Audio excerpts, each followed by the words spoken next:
Hello students, good evening. Last lecture we have seen the importance of corporate finance. Now we will see the capital requirements. Every business firm requires two types of capital, in which fixed capital and further is working capital. So fixed capital means which capital is utilized to buy fixed asset. That means machinery, building, furniture, etc. And working capital it utilized to buy raw material, that means to production purpose. So in which we will see capital requirements. The given information is when a business entrepreneur conceives an idea of setting up a new business enterprise, and when the businessman comes an idea to start a new business, the commercial viability of the idea is investigated. Once the entrepreneur is satisfied with the feasibility of the project, serious steps are taken to start the project. If one the businessman once the businessman understood the requirements of the capital, that means to start a particular business, then there are many steps are taken to form that business. The first and foremost step is to take decision on the amount of the capital requirement to start and run the business. So the first decision in any organization before starting it, how much capital is required to start and to run the business organization, in which this task has to be performed with utmost care. All tasks in business organization are performed carefully. So therefore financial plan should be drafted keeping in mind present and future requirements of the business. So we cannot start our business to see only present requirements. We have also see the future requirements, because future is unknown. What will happen in future, no one can say. So that means the businessman had keep some reserve to face the problems in future. So next point is, thus while deciding about the volume of capital requirements, an entrepreneur has to take into consideration fixed capital requirement and working capital requirements. So we shall now discuss these capital requirements in detail. Okay. So first we see fixed capital.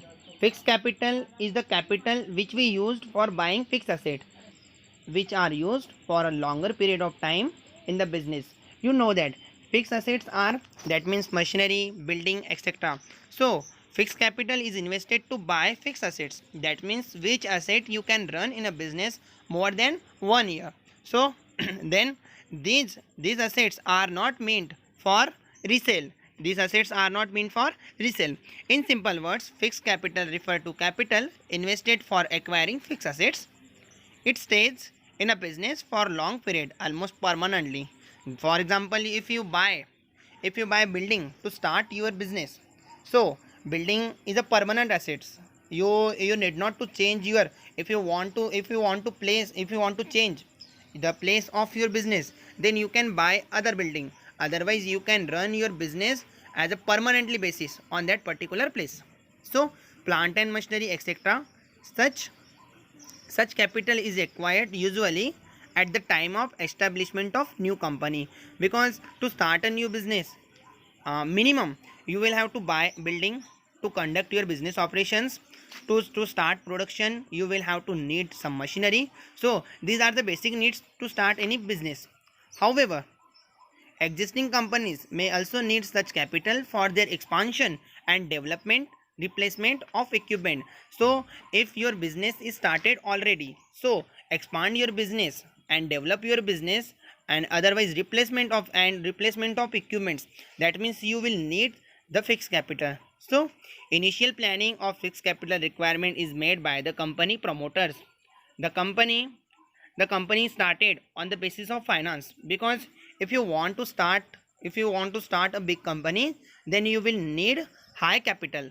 So that there are many functions, there are many factors which affecting fixed capital requirements. That means nature of business, size of business. In size of business we can see that if your business size is small, that means you start a small business, then there is no any requirements of the fixed capital, that means huge capital.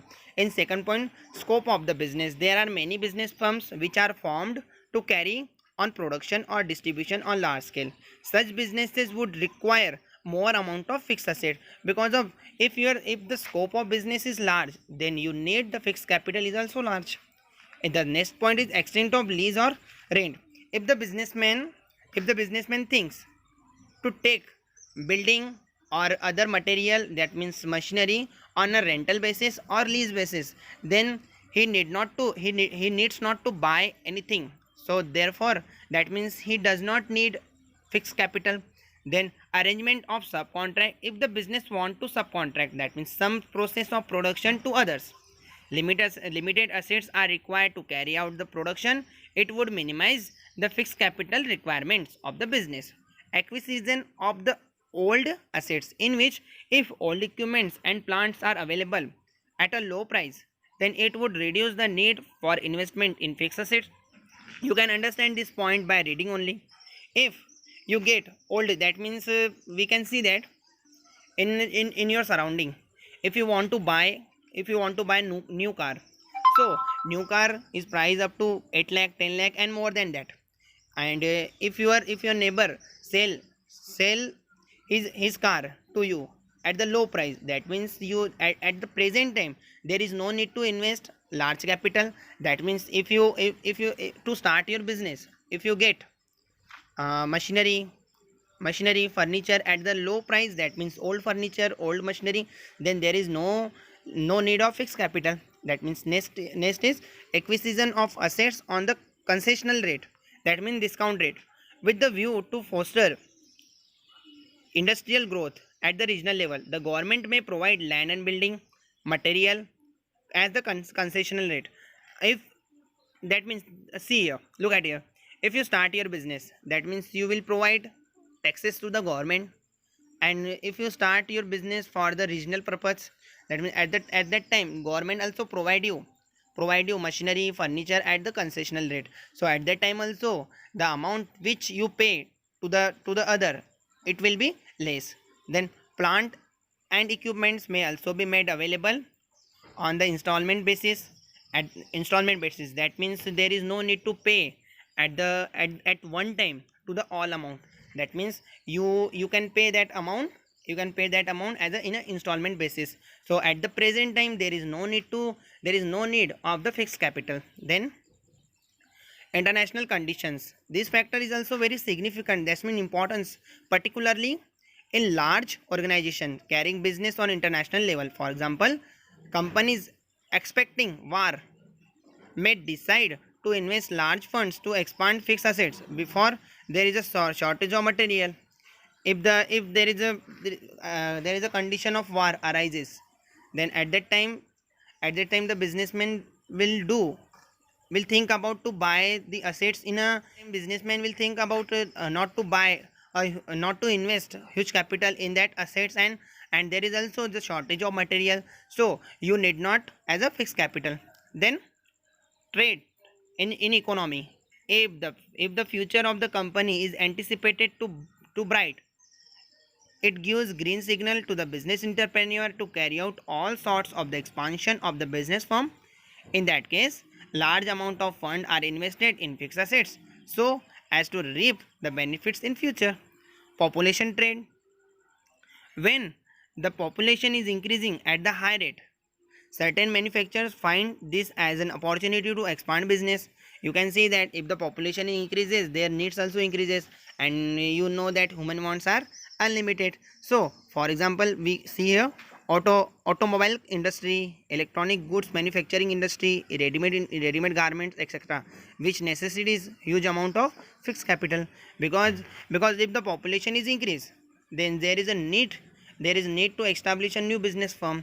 If you want to start a new business firm as a new venture, then you need the fixed capital, because of to start a ready-made business also not a small business, so you need fixed capital. Okay. Consumer preference. In a modern time, consumer preference is is most important for the success of the business firm. Industries provide goods and services which are in good demand, will require large amount of the fixed capital. For example, mobile phones manufacturers as well as mobile networks providers. Competitive factors. This factor is prime element in the decision making regarding fixed capital requirement. If one of the competitors shifts to the automation, the other companies in the same line of the activity will be compelled as to follow that competitor. Okay, these are the factors which affect on fixed capital. Okay, next we will see in the next lecture the requirements of the working capital and their factor affecting. Okay, thank you class.